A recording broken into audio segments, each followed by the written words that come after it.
성경 말씀 사도행전 1장 12절부터 26절 말씀이 되겠습니다.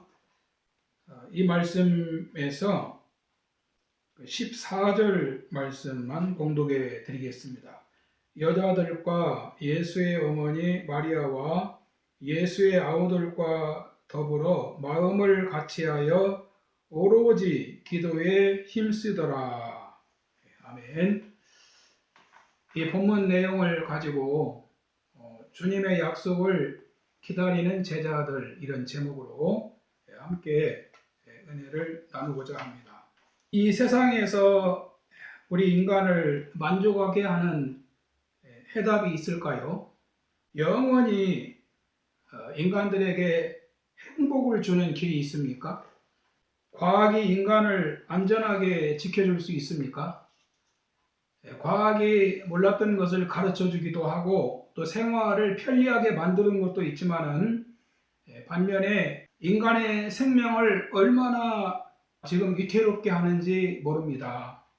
과학으로 핵무기를 만들고 또 초음속 폭격기를 만들고 레이저 신무기를 만들고, 그러니까 정신병자 한 사람이 잘못 행동하면 이 지구가 초토화 될 수 있다는 것이지요.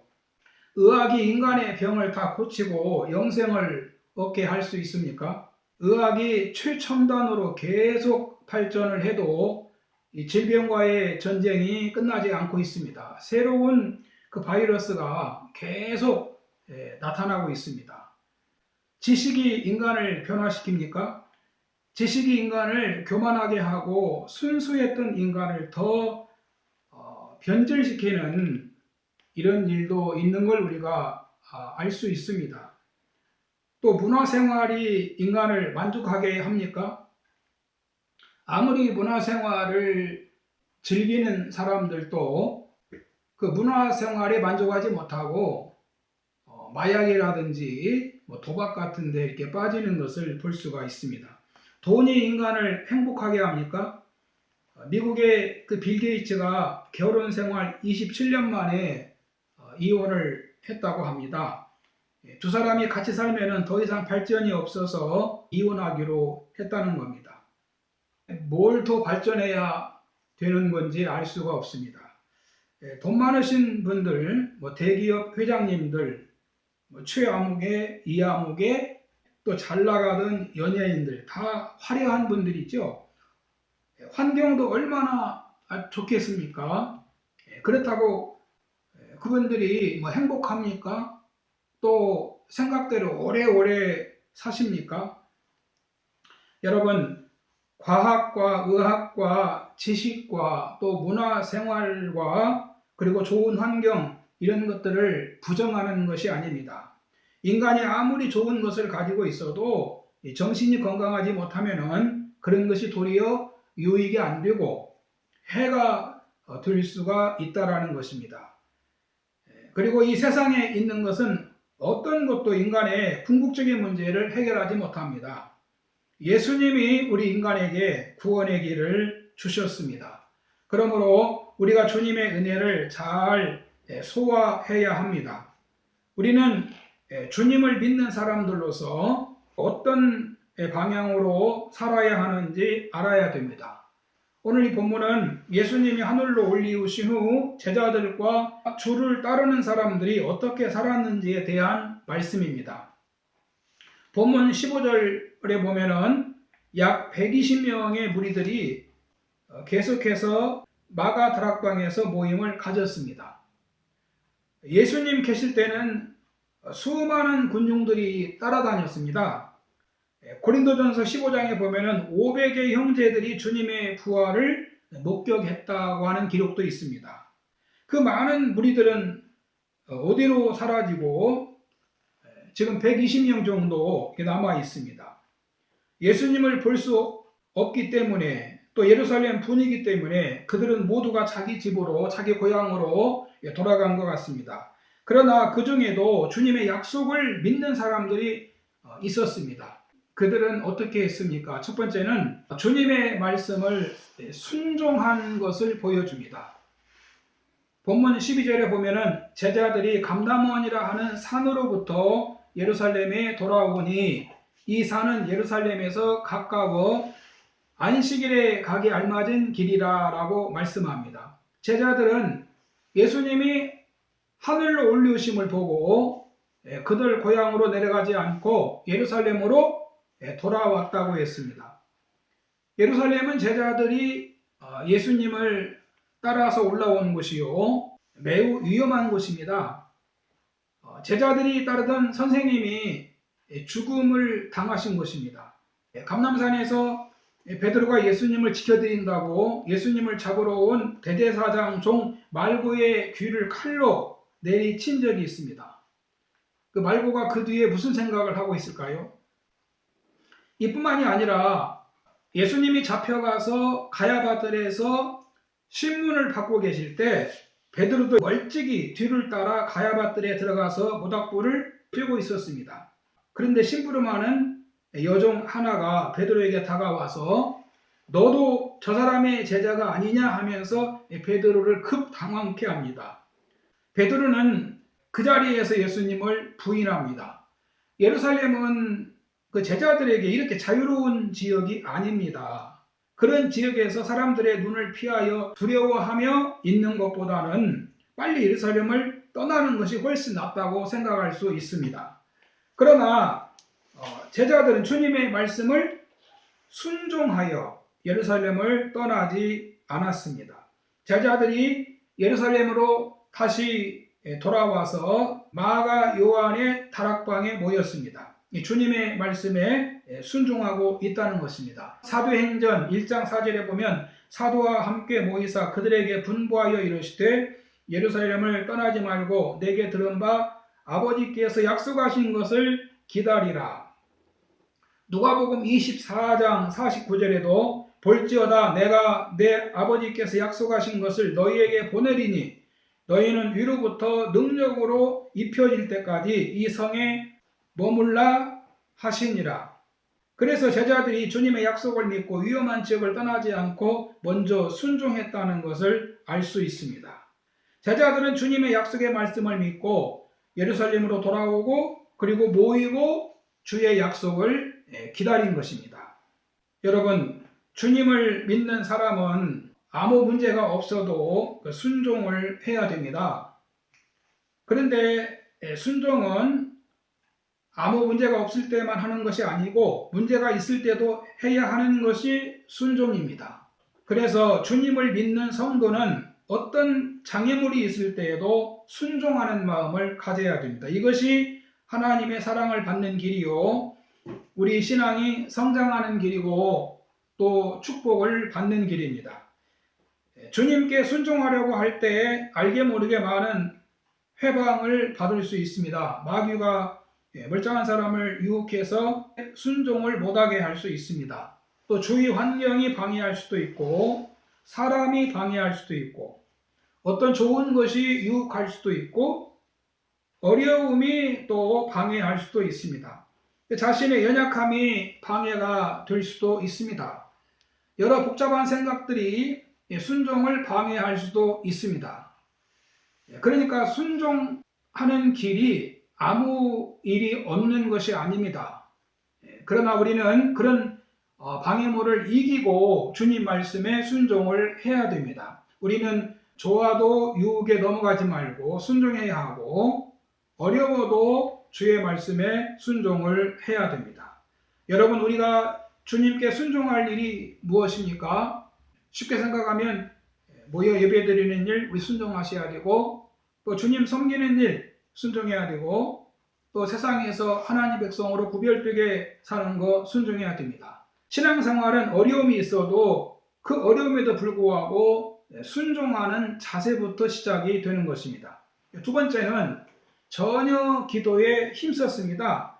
이 본문 13절에 보면 들어가 그들이 요한은 다락방으로 올라가니 베드로, 요한, 야고보, 안드레와 빌립, 도마와 바돌로메, 마테와 및 알페오의 아들 야고보, 셀롯인 시몬, 야고보의 아들 유다가 다 거기 있어 여자들과 함께 예수의 어머니 마리아와 예수의 아우들과 더불어 마음을 같이하여 오로지 기도에 힘쓰더라. 예수님의 제자들은 이미 그들이 모이는 장소가 있었습니다. 그곳에서 예수님과 최후의 만찬도 있었고, 또 그곳에서 주님이 십자가에 죽으신 후 무서워서 문을 잠그고 숨어 있기도 했고, 또 부활하신 주님이 찾아오신 장소이기도 합니다. 제자들은 예루살렘으로 돌아와서 그곳에서 기도하는 일에 전혀 힘썼다, 이렇게 말씀을 하고 있습니다. 그들은 그 하나님 아버지의 약속하신 것을 믿고 응답이 올 때까지 기도에 전념했다는 겁니다. 그들은 그곳에서 주님의 약속대로 성령을 받기 위해서 기도에 힘썼다는 겁니다. 여러분, 오늘 우리도 이 성령 충만 받기 위해서 기도해야 되고, 문제 해결 받기 위해서 기도에 힘써야 됩니다. 주님의 은혜를 입기 위해서 항상 깨어서 기도하는 자가 되어야 합니다. 여러분, 이 원리는 우리 모두에게도 똑같이 다 적용되는 겁니다. 하나님께서 그 약속의 말씀을 하셨더라도 우리는 가만히 있으면 안 됩니다. 그 약속의 말씀을 믿고 하나님 앞에 열심히 기도 생활을 하셔야 됩니다. 북왕국 이스라엘이 우상숭배 죄로 아합 왕 시대에 3년 6개월 동안 하늘이 닫히고 비가 내리지 않았습니다. 그러나 하나님은 자비로우십니다. 열왕기상 18장 1절 이하에 보면은 많은 날이 지나고 제3년에 여호와의 말씀이 엘리야에게 임하여 이르시되 너는 가서 아합에게 보이라. 내가 비를 지면에 내리리라 라고 말씀하십니다. 여기 이 말씀에 보면은 하나님이 엘리야에게 너는 가서 아합에게 보이라 라는 말씀이 나오는데, 이 말씀의 근거에서 엘리야가 아합 왕에게 도전장을 보냅니다. 아합 왕이여, 누가 하나님인지 제사를 드려서 가리자고 합니다. 왕에게 바알 신을 숭배하는 거짓 선지자들을 내일 갈멜산으로 보내어 왕과 백성이 보는 앞에서 누가 참 신인지 한번 가리자고 합니다. 그래서 다음날 갈멜산에 왕과 백성들 앞에 그 바알 선지자 450명과 아세라 선지자 400명이 모였습니다. 하나님을 섬기는 자는 엘리야밖에 없었습니다.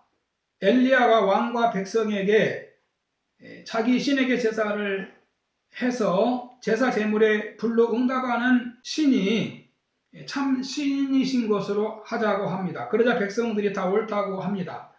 엘리야는 바알과 아세라 숭배자에게 너희 수가 많으니까 먼저 너희 신에게 제사를 드리라고 합니다. 그러자 그들은 제단을 쌓고 제물을 올려놓고 반나절을 주문을 외우면서 자기 신을 찾으며 구합니다. 그러나 아무 일도 일어나지 않았습니다. 엘리야 차례가 되었습니다. 어떻게 되었습니까? 열왕기상 18장 17절에 보면 여호와여 내게 응답하옵소서, 내게 응답하옵소서. 이 백성에게 주 여호와는 하나님이신 것과 주는 그들의 마음을 돌이키심을 알게 하옵소서 하매, 이에 여호와의 불이 내려서 재물과 나무와 돌과 흙을 태우고 또 도랑에 물을 핥는지라. 모든 백성이 보고 엎드려 말하되 여호와 그는 하나님이시로다, 여호와 그는 하나님이시로다 하니, 엘리야가 그들에게 이르되 바알의 선지자를 잡되 그들 중 하나도 도망하지 못하게 하라 하매 곧 잡은지라. 엘리야가 그들을 기손 시내로 내려다가 거기서 죽이니라 라는 말씀이 있습니다.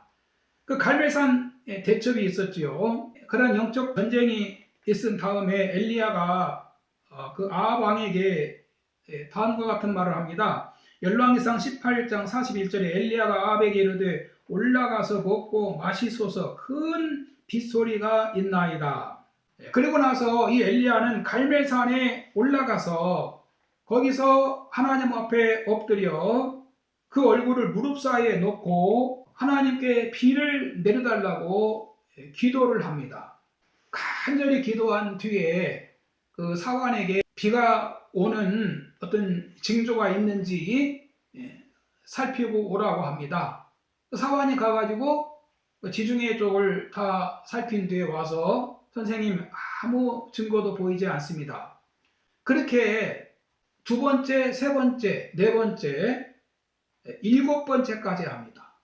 그러니까 하나님이 비를 주시겠다고 말씀하셨는데 엘리야는 하나님이 비를 주시는 사인이 보일 때까지 그렇게 간절히 기도하는 그런 모습을 우리에게 보여줍니다.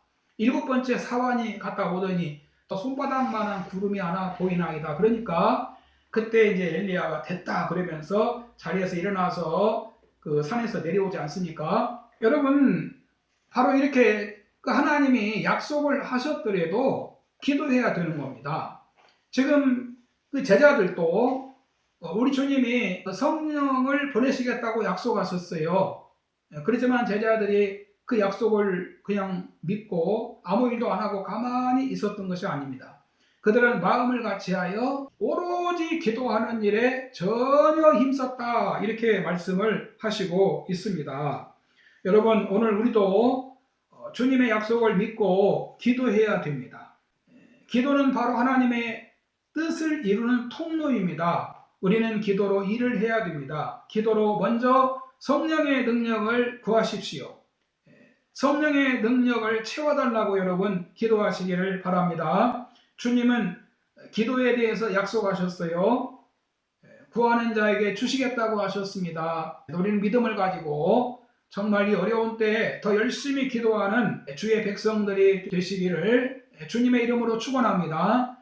세 번째는 복음이 소망이고 복음을 전해야 한다는 것입니다. 본문에 보면은 16절 이하에 베드로가 가룟 유다를 언급하면서 기도에서 사도의 빈자리를 채웁니다.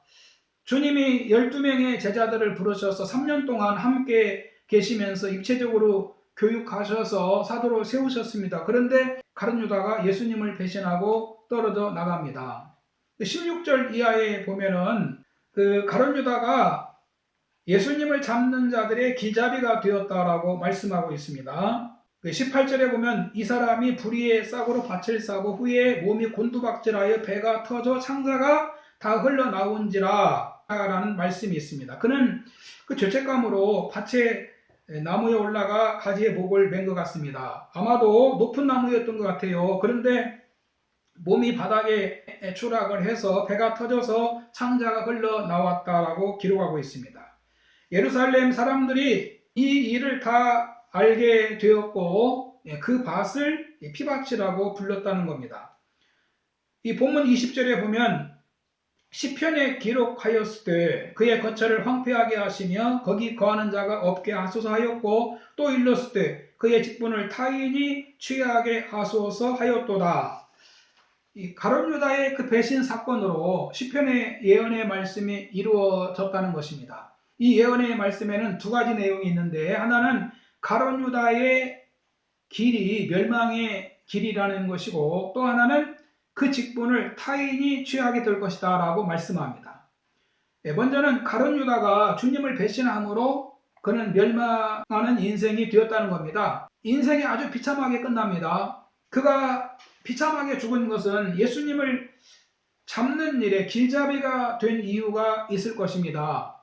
예수님께서 그에게 차라리 태어나지 않았으면 좋을 뻔했다라고 말씀하셨습니다. 그러니까 그가 예수님을 직접 배신했기 때문에 그렇게 망한 이유도 있습니다. 그러나 가룟 유다의 멸망이 예수님을 직접 배신한 이유만을 말할까요? 저는 그 가룟 유다의 멸망의 결과가 주님을 믿지 않는 모든 사람들에게도 지금 주님이 주시는 경고라고 생각이 됩니다. 사람들이 예수님의 복음을 듣고도 예수님을 구주로 믿지 않는 자들에게도 주시는 경고라는 것이지요. 요한복음 3장 35절에 아버지께서 아들을 사랑하사 만물을 다 그의 손에 주셨으니 아들을 믿는 자에게는 영생이 있고 아들에게 순종하지 아니하는 자는 영생을 보지 못하고 도리어 하나님의 진노가 그 위에 머물러 있느니라. 그러니까 예수님을 믿으면 구원을 받지만 믿지 않으면 구원이 없다는 것입니다. 예수 안 믿으면 미래에 소망이 없다는 거예요. 그 가룟 유다가 그것을 보여주는 그림이라는 것이죠. 그리고 또 하나는 그의 직분을 타인이 취하게 하소서라는 말씀인데, 이 가룟 유다의 그 자리를 120명의 그 성도들 중에 한 사람을 선택해서 그 사도로 세워야 됩니다. 이 본문 21절에 보면 12제자들 외에도 요한 세례로부터 예수님이 하늘로 올리우신 날까지 항상 함께 다니던 사람이 있었다라고 말씀합니다. 그 가운데 한 사람은 요셉이고 또 한 사람은 마띠아입니다.